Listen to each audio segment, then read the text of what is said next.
You also have a straight A luncheon? Yeah. That's one of our programs. In fact, when we first started, it was called our Scholar Athlete Luncheon.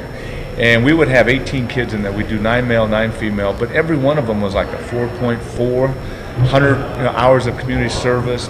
They had varsity letters in 3 and 4 sports. They were going full rides everywhere. So the money we were giving them, we were recognizing them just like every other group in the city, and they couldn't use the money because they were going full ride, and therefore, they have everything covered. Right. So we looked at it, and we thought it was a little intimidating to get resumes because people would look at Scholar Athlete and they might shy away. So we decided to rename it.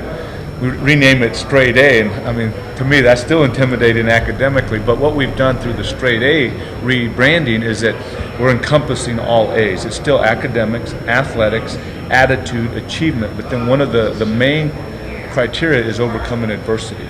So you might have a young woman or a young man that is a 3.5 to 4.0, but it's usually more on the little lower end, 3.5, 3.6. They're still highly competitive. They've accomplished a lot in athletics, but the adversity they've overcome or overcoming to be successful in athletics and academics, working 20 to 30 hours a week, helping raise siblings because their mom's a crack addict, their dad's in prison.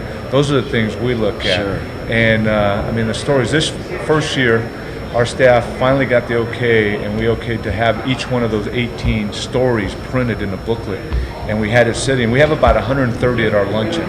There's a restaurateur, he owns a lot of steakhouses, top notch. You're talking about some of the top steakhouses. He gives us his entire restaurant for the afternoon from 11:30 to 2. We have all 18 of the finalists. They bring their parents, their most influential teacher they bring with them, and then we have partners, and so there's a lot of people there. And it's like going to a top steakhouse on Friday night, the lunch they get. So we treat them really well, and so we've been fortunate enough this year. We've gotten some increase in money, so I think we're going to bump the scholarship money up. But it's amazing to hear these stories. I can hardly imagine who's on the committee that actually determines who wins these awards or who gets recipients. We actually, again, just like every other thing we do, we have a dinner committee, a golf committee, memorabilia committee, scholarship committee. We have right now it's 9 male, 9 female because WCPO, our Channel 9 affiliate there, is the sports guy MCs at John Popovich, so that's how we decided 9 and 9. And then we have a gentleman that works with Inner City Scholarship Fund. We have a couple board members, so there's different people that we have that take all the resumes. And the great thing, it's great but it's tough, is that when they come up with the finalists, my wife and I get them, and then we get to pick the winners.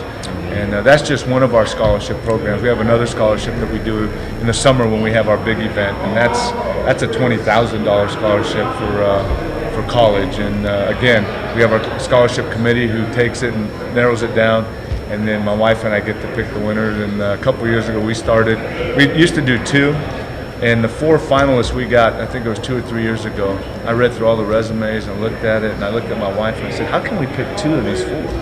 I said, I'm not telling anybody. We get to the dinner, we're gonna, I voiced over the resumes and we showed it up on a big screen, and so we had all 4 of the finalists come, and we didn't tell them. And after we played their resumes to 600 plus people, I got up there and I said, I'm sure you all have just heard the tremendous accomplishments and are thinking, how could Anthony and Dee Dee just pick 2? I said, we thought the same thing when we went over the resumes, and we're not picking 2. We're giving them to all 4, and none of them knew that. So being in a position with our corporate partners to say we're going to see you through college for 4 years, not only 2 of you but all 4. That's what's really great about the foundation, and it's funny because 17 years ago when I retired, the joke was with my wife, I said, now we can retire. Let's sell everything and get a little log cabin in the mountains of Montana, and we'll just kind of hang out. But it was like God grabbed us both by the collar and said, wait, I got a lot for you guys to do here. And it's been really exciting, all the doors that he's been opening up and the opportunities we have. Well, it's interesting that you mentioned that because a year ago in October, actually not 09 but 08 in October, because of my past and where I'm at with 6 years of sobriety, I basically told God, I said, okay, God, I'm going to go ahead and I'm going to get back into public relations because I had stayed out because I knew that I really wanted to do other things first, which was mostly party and have a good time. And public relations came rather easy for me. And so I kind of ventured out, so I'm going to try to learn about business and some of these other things. and not understanding and having anybody tell me that, God gives certain gifts. If you can recognize them early, use them, because he'll take you further with them, and it won't be such a, it's like trying to turn on a, going on a boat, full speed, and then trying to turn is what happened. And so I ended up way off track, and about a year ago, I said, okay, God, I'm going to go ahead and get back into public relations. I had some years under my belt in recovery, and I'm trying to tap my feet in the water. God says, oh no, so it pushes me in, and I think about 6 months later, I meet Brandy, and then from there, about 4 months after that, we signed a contract, and now here I am as an executive producer. Now I'm actually on this side of the camera, in addition to, because we're so small, but we're growing. And one of the things that you mentioned that interests me, and I'm going to have a little bit of a brain lapse here. When you talk about these children, how do you help? Who do you pick? Brandy always talks about that as like, you want to help so many, and you can't, and it's such a difficult, and it's an honor to have a gentleman like you in a position that can, and your wife Dee Dee, and of course your 2 children, Michael and Michelle. And now you're Jacob, was it? The baby Jacob, Austin, and then third one soon, any day now. Michael and Emily are having a second one. So Jacob's going to have a little brother, and Austin's going to have a cousin. Well, congratulations on all that. And I think family is important. We're from a much smaller family. I'm the youngest of 3, all boys. My dad's the oldest of 4, all boys. A lot of basketball, baseball. Now, I understand that you actually pitched in a championship game also? Well, not in the championship game. When I was being recruited, because baseball is my first love, I wanted to go somewhere to college, even though I was being recruited for football, that they would hopefully let me play baseball, because I still wanted to play in college baseball.